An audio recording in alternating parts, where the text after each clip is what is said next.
Hello everyone, welcome to market stories. അപ്പോൾ നമ്മുടെ ഇന്നത്തെ വീഡിയോയിൽ നമ്മുടെ ഓർക്കിഡ്സിന്റെ വേരുകളെ കുറിച്ചുള്ള കാര്യങ്ങളാണ് നമ്മൾ ഡിസ്കസ് ചെയ്യാനായിട്ട് പോകുന്നത്. പ്രത്യേകിച്ച് നമ്മുടെ ഓർക്കിഡ്സിന്റെ വേരുകളെ എങ്ങനെ നമുക്ക് സംരക്ഷിക്കാം, അതിനെക്കുറിച്ചുള്ള കംപ്ലീറ്റ് കാര്യങ്ങൾ നമ്മൾ ഇന്ന് പറയുന്നുണ്ട്. നമുക്ക് കുറച്ച് ദിവസം മുമ്പ് ഞാനൊരു കമന്റ് കണ്ടായിരുന്നു, വേരുകളെല്ലാം തന്നെ കേടായി പോകുന്നു, അപ്പോൾ അതിന് എന്ത് ചെയ്യാനായിട്ട് പറ്റുമെന്നുള്ളത്. അപ്പോൾ അത് കണ്ടപ്പോഴാണ് ഞാൻ വിചാരിച്ചത് ഇങ്ങനെ ഒരു വീഡിയോ ചെയ്യാമെന്നുള്ളത്. അപ്പോൾ എന്തായാലും നമുക്ക് വീഡിയോയിലേക്ക് പോകാം. അപ്പോൾ നമുക്ക് എല്ലാവർക്കും അറിയാം, നമ്മുടെ ഓർക്കിഡ്സ് ഒരു എപ്പിഫൈറ്റ് ആണ്. അതായത് നമ്മുടെ വേറെ ഒരു മരത്തിന്റെ അല്ലെങ്കിൽ കല്ലിന്റെ ഒക്കെ മുകളിൽ പറ്റി പിടിച്ച് വളരുന്ന ഒരു പ്ലാന്റ് ആണ്. അപ്പോൾ അതിന് എങ്ങനെയാണ് ഇതിന്റെ ന്യൂട്രിയൻസ് കിട്ടുന്നത്? തീർച്ചയായിട്ടും എയറിൽ നിന്നുള്ള ന്യൂട്രിയൻസ് ആണ് ഇത് വലിച്ചെടുക്കുന്നത്. അല്ലാതെ നമ്മുടെ ഈ ഒരു മരത്തിൽ പറ്റിപ്പിടിച്ച് വളരുന്ന അതിന്റെ പറ്റിപ്പിടിച്ച് നിൽക്കുന്ന ആ ഒരു മരത്തിന്റെയോ അല്ലെങ്കിൽ ആ ഒരു ചെടിയുടെയോ ഒന്നും ന്യൂട്രിയൻസ് അല്ല ഇത് വലിച്ചെടുക്കുന്നത്. ഇത് പുറമേ നിന്നുള്ള നമ്മുടെ എൻവയോൺമെന്റിൽ തന്നെ ഉള്ള അല്ലെങ്കിൽ അറ്റ്മോസ്ഫിയറിലുള്ള നൈട്രജൻ, അതൊക്കെയാണ് നമ്മൾ ഈ ഒരു പ്ലാന്റ് വലിച്ചെടുക്കുന്നത്. അതുകൊണ്ടാണ് നമ്മളെ ഓർക്കിഡ്സിനെ നമ്മൾ കൂടുതലും നമ്മൾ ഈ ഒരു സ്പ്രേ രീതിയിലുള്ള ലിക്വിഡ് ആയിട്ടുള്ള ഫെർട്ടിലൈസേഴ്സ് നമ്മൾ സ്പ്രേ ചെയ്ത് കൊടുക്കാറുള്ളത്. പലപ്പോഴും നമ്മൾ കണ്ടിട്ടുണ്ട്, പലരും പറയുന്നത് ഈ ഒരു ചാണകപ്പൊടിയൊക്കെ നമ്മൾ ഇതിൽ കൊടുക്കാറുണ്ട്. അതുകൊണ്ടൊക്കെ തന്നെ നമ്മൾ പോട്ടിംഗ് വീഡിയോ ഒക്കെ ചെയ്തപ്പോൾ അതിൻ്റെ അടിയിൽ ഒരുപാട് കമന്റുകൾ കണ്ടായിരുന്നു. ഈ ചാണകപ്പൊടി അതുപോലെ അല്ലെങ്കിൽ എല്ലുപൊടി അങ്ങനെയുള്ള ഫെർട്ടിലൈസേഴ്സ് ഒന്നും ഇതിൻ്റെ ഈ ഒരു മീഡിയത്തിൽ നമുക്ക് കൊടുക്കേണ്ടതെന്നുള്ളത്. തീർച്ചയായിട്ടും നമ്മൾ മറ്റുള്ള സാധാരണ ചെടികളാണെങ്കിൽ നമ്മൾ ചാണകപ്പൊടിയും എല്ലാം നമ്മൾ മിക്സ് ചെയ്തായിരിക്കും കൊടുക്കുന്നത്. പക്ഷേ ഈ ഒരു ഓർക്കിഡിൻ്റെ കേസിൽ നമ്മൾ അതൊന്നും ചെയ്യേണ്ട കാര്യമില്ല. കാരണം നമ്മുടെ ഓർക്കിഡ്സിൻ്റെ വേരിൻ്റെ ഹെൽത്തിന് ഏറ്റവും ആവശ്യമുള്ളത് എയർ സർക്കുലേഷൻ ആണ്. നമ്മൾ ആ ഒരു എയർ സർക്കുലേഷൻ കൊടുക്കണം. പിന്നെ അതിനുള്ള ഫുഡ്, അതായത് ഫെർട്ടിലൈസേഴ്സ് നമ്മൾ സെപ്പറേറ്റ് ആയിട്ട് നമ്മൾ കൊടുക്കുക തന്നെ വേണം. അപ്പോൾ നമ്മുടെ റൂട്ടിൻ്റെ ഹെൽത്തിന് നമ്മൾ വേണ്ട ഏറ്റവും ഇമ്പോർട്ടൻ്റ് ആയിട്ടുള്ള കാര്യം എന്ന് പറയുന്നത്, ആദ്യം നമ്മൾ ശ്രദ്ധിക്കേണ്ട നമ്മുടെ ചെടികൾക്ക് റൂട്ടിന് എയർ സർക്കുലേഷൻ ഉണ്ടോ എന്നുള്ളതാണ്. അതിനുവേണ്ടി നമുക്ക് ചെയ്യാൻ പറ്റുന്ന ഏറ്റവും നല്ല കാര്യം എന്ന് പറയുന്നത് നമ്മുടെ വലിയ പീസ് കരികൾ മീഡിയമായിട്ട് യൂസ് ചെയ്യുക എന്നുള്ളതാണ്.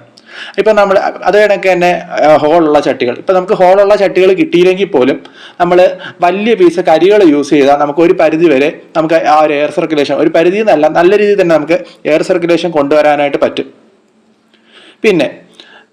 പിന്നെ ഈ റൂട്ടിൽ നമുക്ക് ചെയ്യാൻ പറ്റുന്നതെന്ന് പറഞ്ഞു കഴിഞ്ഞാൽ, ആദ്യം നമ്മൾ കരി, പിന്നെ നമുക്ക് ഒരു മാസത്തിലൊരിക്കലൊക്കെ നമുക്ക് സാഫ് എന്ന് പറഞ്ഞൊരു ഫംഗിസൈഡാണ്.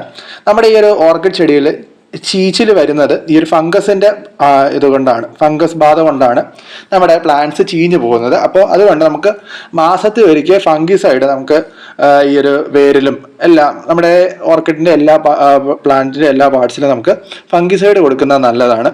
പിന്നെ മഴക്കാലത്താണ്, മഴ നനയുന്ന സ്ഥലത്താണ് നമ്മുടെ ഡെൻഡ്രോബിയത്തിന്റെ കാര്യമാണ്. ഡെൻഡ്രോബിയം കുറച്ചൊക്കെ നമുക്ക് വെയിലത്തും മഴയത്തും ഒക്കെ വെക്കാൻ പറ്റുന്ന ഒരു ചെടിയാണ്. അപ്പോൾ മഴയത്ത് നനയുന്ന ആ ഒരു മഴക്കാലത്തുള്ള സമയമാണെങ്കിൽ ആഴ്ചയിൽ ഒരു 2 പ്രാവശ്യം, ആഴ്ചയിൽ ഒരിക്കലൊക്കെ സാഫ് കൊടുത്താൽ നമുക്ക് ഈ വേരുകളെ നമുക്ക് പ്രൊട്ടക്റ്റ് ചെയ്യാനായിട്ട് പറ്റും. പിന്നെ എന്ന് പറയുന്നത്, നമ്മുടെ ഓർക്കിഡിന്റെ വേരുകൾ നമ്മൾ പരിശോധിച്ചാൽ നമുക്കൊരു കാര്യം നമുക്ക് മനസ്സിലാകും. ഈ ഒരു പഴയ വേരുകൾ നമുക്ക് കാലക്രമേണ ഡെഡായി പോകുന്നതും പുതിയ ബേസ് പ്ലാന്റുകൾ വരുന്നതിനനുസരിച്ച് നമുക്ക് പുതിയ വേരുകൾ വരുന്നതായിട്ടും കാണാനായിട്ട് പറ്റും. അപ്പോൾ നമ്മുടെ മീഡിയം ഒരിക്കലും ഞെരുങ്ങി പോകരുത്. അതായത് ഒരു 2-3 വർഷമൊക്കെ ആകുമ്പോഴത്തേക്കും തന്നെ ഈ ഒരു ഡെഡായ വേരുകൾ കൊണ്ട് ഈ ഒരു മീഡിയം നിറയും. അപ്പോൾ അതുവഴി അതിൻ്റെ അകത്ത് ഈ ഒരു ചീഞ്ഞ് തുടങ്ങുന്ന ഈ വേരുകളുടെ ഇൻഫെക്ഷനും അതുപോലെ തന്നെ ഈ ഒരു മീഡിയം നിറഞ്ഞത് കൊണ്ട് തന്നെ എയർ സർക്കുലേഷൻ കുറവ് കാരണവും ഒക്കെ നമ്മുടെ വേര് കംപ്ലീറ്റഡ്, അതായത് ഈ പുതുതായിട്ട് വരുന്ന വേരും കൊണ്ട് നമുക്ക് കേടായി പോകാനായിട്ടുള്ള ചാൻസ് ഉണ്ട്.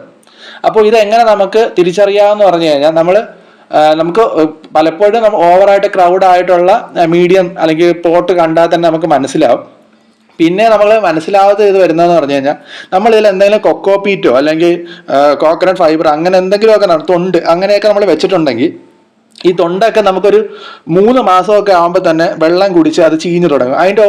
അതിൻ്റെ കൂടെ പറ്റി പിടിച്ചിരിക്കുന്ന വേര് എന്തായാലും ഒരു 6 മാസത്തിനകം നമുക്ക് കേടായി പോകും. അപ്പോൾ അതുകൊണ്ടാണ് എൻ്റെ മുമ്പുള്ള ഈ ഒരു പോട്ടിങ് വീഡിയോസിലൊക്കെ നമ്മൾ പറയാറുണ്ട്, ഈ തൊണ്ടും ചകിരിയൊക്കെ മാക്സിമം ഒഴിവാക്കണം. അഥവാ വെക്കുകയാണെങ്കിൽ തന്നെ, ഇപ്പം അത്യാവശ്യമായിട്ട് നമുക്ക് വെക്കേണ്ടി വന്നു കഴിഞ്ഞാൽ തന്നെ നമ്മൾ ആ ഒരു ഈ പോട്ടിന്റെ മുകൾ ഭാഗത്ത് വെച്ച് കൊടുക്കുകയും, ഇത് കണക്ക് എന്തെങ്കിലും ഒരു രോഗമോ അല്ലെങ്കിൽ എന്തെങ്കിലും ഒരു ഫംഗസ് ബാധ, ചീച്ചിലോ എന്തെങ്കിലുമൊക്കെ വരുന്ന സമയത്ത് ആ ഒരു പോർഷൻ മാത്രമായിട്ട് എടുത്ത് മാറ്റുന്നത് നന്നായിരിക്കും എന്ന് പറയുന്നത്.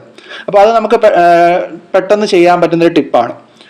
പിന്നെ നമ്മൾ ഇത് നേരത്തെ പറഞ്ഞ കണക്ക് തന്നെ നമ്മൾ ഈ പോട്ട് ചിലർ കാണാറുണ്ട്, ഈ വാങ്ങിച്ച നമ്മുടെ സീഡ്ലിങ്സ് മിക്കവാറും ഒക്കെ ഈ കോക്കനട്ട് ഈ ഒരു തൊണ്ടിൽ പൊതിഞ്ഞ് തന്നെയായിരിക്കും നമുക്ക് തരുന്നത്. അത് ശരിക്കും പറഞ്ഞാൽ ഈ നമ്മുടെ ഈ നഴ്സറിയിൽ നിന്ന് നമുക്ക് ഇങ്ങനെ വരുന്നത് എന്താണെന്ന് വെച്ചാൽ അവർക്ക് പെട്ടെന്ന് അധികം വെള്ളം ഒഴിക്കാതിരിക്കാനും അങ്ങനെയൊക്കെ ആയിട്ടാണ്. ഇപ്പം അഥവാ ഇപ്പോൾ ഈ ഒരു ഫൈബർ, കോക്കനട്ട് ഫൈബർ അല്ലെങ്കിൽ ഇഷ്ടിക അങ്ങനെയുള്ള അതിൻ്റെയൊക്കെ തുണ്ടുകളൊക്കെ വെച്ചുള്ള മീഡിയം ആണെങ്കിൽ ഇതിന് ഈർപ്പം ഉണ്ടോ എന്നുള്ളത് നമ്മൾ നോക്കണം. പ്രത്യേകിച്ച് ഡെൻഡ്രോബിയത്തിൻ്റെ കാര്യത്തിൽ ഇതിന് ഈർപ്പം ഉണ്ടോ എന്നുള്ളത് നോക്കിയിട്ട്, ഈർപ്പം ഇല്ലെങ്കിൽ മാത്രം ഒരാഴ്ചയിൽ 2-3 ദിവസമൊക്കെ കൂടുമ്പോൾ വെള്ളം ഒഴിച്ചു കൊടുത്താൽ മതിയാവും. പക്ഷെ ഞാൻ അത് പ്രിഫർ ചെയ്യുന്നില്ല. മൊത്തം കരിയായിട്ട് എടുക്കുന്നത് തന്നെയാണ് നമ്മുടെ പ്ലാന്റിൻ്റെ ഒരു കൂടുതൽ നാൾ ലൈഫിന്, അല്ലെങ്കിൽ ഈ ഒരു റൂട്ടിനായാലും കൂടുതൽ ലൈഫിന് നല്ലത്.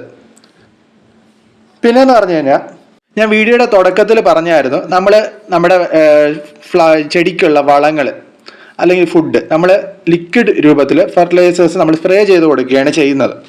അപ്പോൾ ഇതിൽ നമ്മൾ ശ്രദ്ധിക്കേണ്ട കാര്യം എന്താ വെച്ചാൽ പല വീഡിയോസിലോ അല്ലെങ്കിൽ പല ഇതിലോ കമൻറ്റിലോ ഞാൻ കണ്ടിട്ടുണ്ട്, ആദ്യം നമ്മൾ ഒരു ട്രിപ്പ് വെള്ളം കൊടുത്തതിന് ശേഷം പിന്നെയാണ് ഫെർട്ടിലൈസ് ചെയ്യുന്നത്. അതായത് റൂട്ട് നമുക്ക് അല്ലെങ്കിൽ കേടായി പോകും അല്ലെങ്കിൽ ബേൺ വരുമെന്നൊക്കെ പറഞ്ഞ് ആദ്യം കുറച്ച് വെള്ളം ഒഴിച്ചിട്ട് പിന്നെ ഫെർട്ടിലൈസ് ചെയ്യുമെന്ന് പറയുന്നത് ഒരിത് കണ്ടിട്ടുണ്ട്. അത് ശരിക്കും പറഞ്ഞാൽ തെറ്റാണ്. ശരിക്കും മറ്റുള്ള മണ്ണിലൊക്കെ നമ്മൾ അങ്ങനെ ഫെർട്ടിലൈസർ അപ്ലൈ ചെയ്യുമ്പോഴാണ് ആദ്യം വെള്ളം കൊടുത്തിട്ട് പിന്നെ ഫെർട്ടിലൈസർ കൊടുക്കുന്നത്. ഓർക്കിഡിൻ്റെ കേസിൽ നേരെ തിരിച്ചാണ്, ആദ്യം നമ്മൾ ഫെർട്ടിലൈസർ കൊടുക്കും, അത് കഴിഞ്ഞിട്ട് വേണമെങ്കിൽ വെള്ളം കൊടുത്താൽ മതി. ഞാൻ വർഷങ്ങളായിട്ട് ആദ്യം നമ്മളിപ്പം വെള്ളം കൊടുക്കുന്ന ദിവസമാണെങ്കിൽ വെള്ളം കൊടുക്കും. നമ്മൾ കൊടുക്കുന്ന ഫെർട്ടിലൈസർ ആയാലും ഈ ലിക്വിഡ് രൂപത്തിലുള്ളതാണ്ട് നമ്മൾ ഫെർട്ടിലൈസർ കൊടുക്കുന്ന ദിവസം ഫെർട്ടിലൈസർ മാത്രമേ കൊടുക്കാറുള്ളൂ, പ്രത്യേകിച്ച് വെള്ളമായിട്ട് കൊടുക്കാറില്ല. അതായത് നമ്മൾ വളരെ ഡൈല്യൂട്ടായിട്ട് നമ്മൾ ഓർക്കിഡ്സിന് നമ്മൾ വളം ചെയ്യുമ്പോൾ നമ്മൾ മാക്സിമം ഡൈല്യൂട്ട് ചെയ്ത് നമ്മൾ വളം കൊടുക്കാവും. ലിക്വിഡ് ഫെർട്ടിലൈസർ തന്നെയാണ് നമ്മൾ എപ്പോഴും ഓർക്കിഡ്സിന് ഞാൻ പ്രിഫർ ചെയ്യുന്നത്.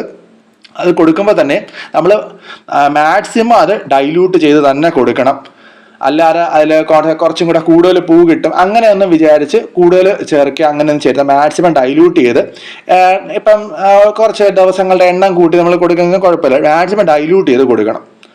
അല്ല പിന്നെ ഇതിൻ്റെ പ്രശ്നം എന്താണെന്ന് വെച്ചാൽ ആദ്യം വെള്ളം ഒഴിച്ചിട്ട് പിന്നെ നമ്മൾ വളം കൊടുക്കുന്നതിൻ്റെ പ്രശ്നം എന്താണെന്ന് വെച്ച് കഴിഞ്ഞാൽ നമ്മുടെ ഓർക്കിഡ്സിൻ്റെ വേരുകൾ, പ്രത്യേകിച്ച് നമ്മുടെ ഫെലനോപ്സിൻ്റെയും ബാൻഡയുടെയൊക്കെ വേരുകൾ കാണുകയാണെങ്കിൽ നമുക്ക് ഡ്രൈ ആയിട്ടുള്ള വേരുകൾ വെള്ള കളറിലും പിന്നെ നനഞ്ഞ് കഴിയുമ്പോൾ അതൊരു പച്ച കളറിലും ആയിരിക്കുന്നത് കാണാനായിട്ട് പറ്റും. അത് ശരിക്കും പറഞ്ഞാൽ സ്പോഞ്ചിൻ്റെ അതേ ഒരു മെക്കാനിസമാണ് ഇവിടെയും നമുക്ക് വർക്കാവുന്നത്. അതായത് ആദ്യം നമ്മൾ വെള്ളം കൊടുത്തു കഴിഞ്ഞാൽ വെള്ളം മൊത്തം വലിച്ചെടുക്കും. പിന്നെ നമ്മൾ ഫെർട്ടിലൈസർ കൊടുത്തിട്ടും ഒരു കാര്യമില്ല, ഒരു സ്പോഞ്ച് വെള്ളം കുടിച്ചിരിക്കുന്ന സ്പോഞ്ച് പിന്നെ വെള്ളം വലിച്ചെടുക്കത്തില്ല. അതുപോലെ തന്നെയാണ് ഈ റൂട്ടിൻ്റെ കേസായാലും അത് പിന്നെ വളം വലിച്ചെടുക്കില്ല. അപ്പം നമ്മൾ ആദ്യം മാക്സിമം ഡൈല്യൂട്ട് ചെയ്ത വളം നമ്മൾ കൊടുത്തു കഴിഞ്ഞാൽ ആ വളം അതങ്ങ് പിടിച്ചെടുത്തോളും. പിന്നെ നമ്മൾ വെള്ളം കൊടുക്കുന്നതിലും കാര്യമില്ല, എങ്കിലും എന്തെങ്കിലും കോൺസെൻട്രേഷൻ കൂടുതലാണെങ്കിൽ നമ്മൾ ഈ വളം കൊടുത്തതിന് ശേഷം നമ്മൾ വെള്ളം അത്ര പേടിയുള്ളവർ ഈ വളം കൊടുത്തതിന് ശേഷം വെള്ളം കൊടുക്കുന്നതായിരിക്കും നല്ലത്. പക്ഷെ ഞാൻ ഇങ്ങനെ ചെയ്യാറില്ല, ഞാൻ മാക്സിമം ഡൈല്യൂട്ട് ചെയ്ത് നമ്മൾ വളമായിട്ട് തന്നെ കൊടുക്കുകയാണ്. വളം കൊടുക്കുന്ന ദിവസം വളം കൊടുക്കും, അല്ലാത്ത ദിവസങ്ങളിൽ വെള്ളം കൊടുക്കും. ഈ വളം കൊടുക്കുന്ന ദിവസം പിന്നെ വേറെ സെപ്പറേറ്റ് ആയിട്ട് വെള്ളമൊന്നും നമ്മൾ കൊടുക്കാറില്ല. അപ്പോൾ ഇങ്ങനെയാണ് ഞാൻ ഈ ഒരു വളം ചെയ്യുന്നത്.